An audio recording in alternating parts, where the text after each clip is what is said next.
You know that feeling, don't you?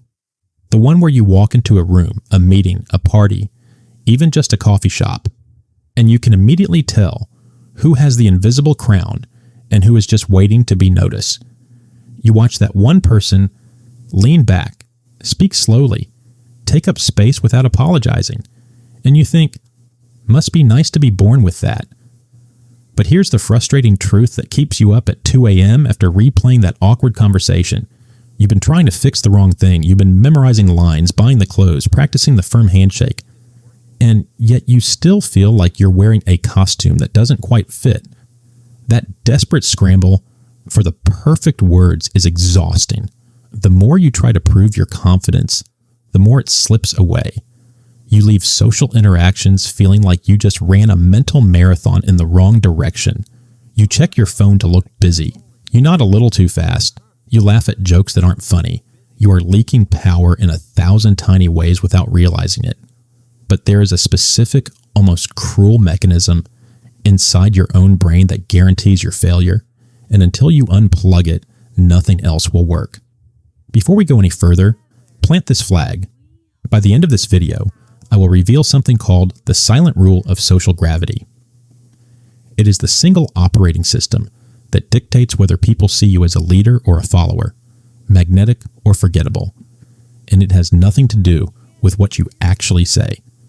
You are about to discover why your body has been lying to your brain for years, and how 6 microscopic adjustments to your daily physics will rewire everything. Everything else in your life, your career, your relationships, will stay stuck until you understand this one truth about the gap between how you feel and how you act. Let's start with the brutal biology. Deep in your brain sits the amygdala. Its only job is to keep you alive. It does not care if you get the promotion. It cares if the tribe kicks you out.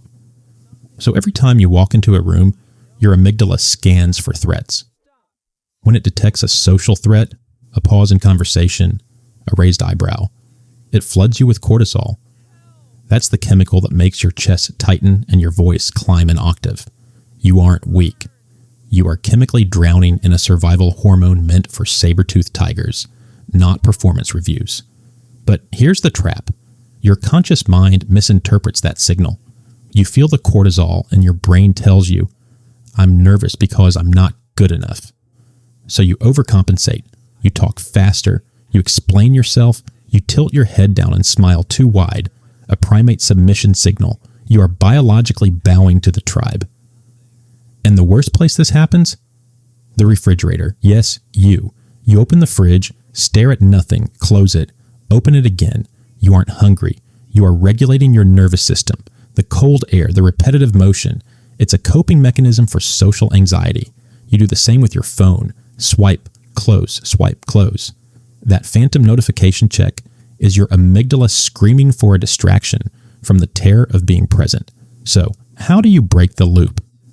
It starts with habit 1. Pause before you move. Next time you reach for a doorknob, stop your hand 1 inch away. Count 1 Mississippi. That single second of voluntary hesitation tells your amygdala, I am in control of my limbs, therefore, I am in control of this environment. You interrupt the autopilot of panic. Habit 2 involves your eyes. You've been taught that confident people hold eye contact like a prison warden. That's a lie. Staring triggers a threat response. Instead, try the triangle technique. Glance from their left eye to their right eye to the tip of their nose, then look away slowly. Do not snap your neck. Move your entire head in a slow arc toward the window. The slowness is the signal. In primate neurology, only the highest-ranking individual moves slowly. The anxious twitch and fidget. Habit 3 is the most counterintuitive, and you will want to skip it. Stop helping. When there's a pause in conversation, your anxiety rushes in to fill the gap. Don't. Let the silence sit. Let it get uncomfortable. The person who speaks first loses a tiny piece of social status. This is threshold theory. Practice this in the checkout line. When the cashier says, "How's your day?" don't answer, just smile. Hold the silence for 2 seconds longer than feels natural, then say, "Better now." That pause before the answer is your silent stamp of authority. If you're still here, you're serious about changing. Hit like, comment, exhale first, and subscribe.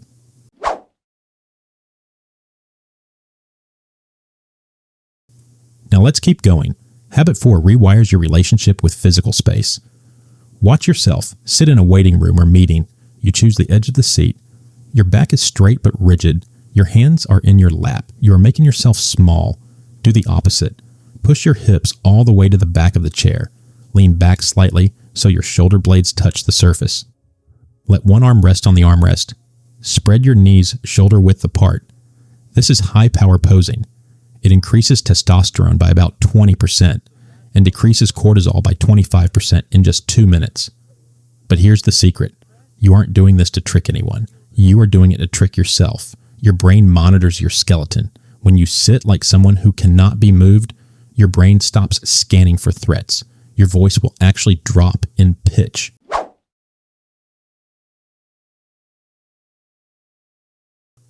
Habit 5 is about your hands, which are currently betraying you. You fidget. You touch your face, your hair. You tap your fingers. Each micro movement is a leakage cue. The fix is not to hold perfectly still. That creates tension. The fix is to anchor them. Choose a single object in the room, your coffee mug, a pen, the edge of a table. Rest one fingertip on that object and keep it there. That's it. One finger. The rest of your hand can move, even fidget a little. But that one point of contact tells your deep brain that you are grounded in a physical location.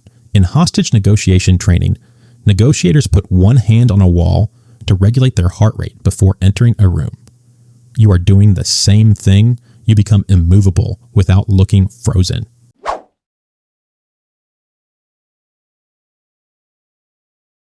Now habit 6, and this is the one that glues all the others together. You must learn to breathe backward. When you're anxious, you inhale deeply and exhale quickly. That signals emergency. Do the reverse. Exhale first. Push every bit of air out of your lungs until it feels uncomfortable. Then let your body naturally inhale. That single inverted breath activates your parasympathetic nervous system, the brake pedal for your amygdala. Do this before every social entrance, every handshake, every time you feel that chest tighten. Exhale first. Your heart rate will drop in under 10 seconds. Combine this with the pause at the door, the slow eye movement, the silence, the seated posture, the anchored finger, and you are no longer reacting to the room. You are directing it. Now I answer the question I planted at the beginning. The silent rule of social gravity is this. Confidence is not a feeling you wait for. It is a physical language your body speaks before your brain catches up. Every single person in that room is reading your skeleton, your breath, your micropauses, your anchors. They are not listening to your words. They are watching whether your body believes it has permission to exist. And the most powerful shift you can make is to realize that you are not trying to impress them. You are trying to convince your own amygdala that the threat is over. The 6 habits are not performance tricks. They are internal negotiations. You pause at the door to tell your own nervous system, "I am safe." You slow your eyes to tell your own brain, "I have time." You sit back to tell your own spine, "I belong." So here is your final instruction. Tomorrow, do not try all 6. That is a trap. Pick one. Just one. The pause at the doorknob, the exhale before you walk in, the anchored fingertip on your coffee cup. Do it for 3 days until it stops feeling ridiculous, then add the next. What you are building is not a mask. You are building a new default setting for your nervous system. You will not feel confident first, and then act confident. You will act first, and the feeling will chase you like a dog that finally recognizes its owner. The room does not decide who you are. Your skeleton decides, and your skeleton is listening to you right now. Give it a new command. Exhale, pause, anchor, and watch how quietly the world moves aside. Thank you for watching. Please like, comment, and subscribe.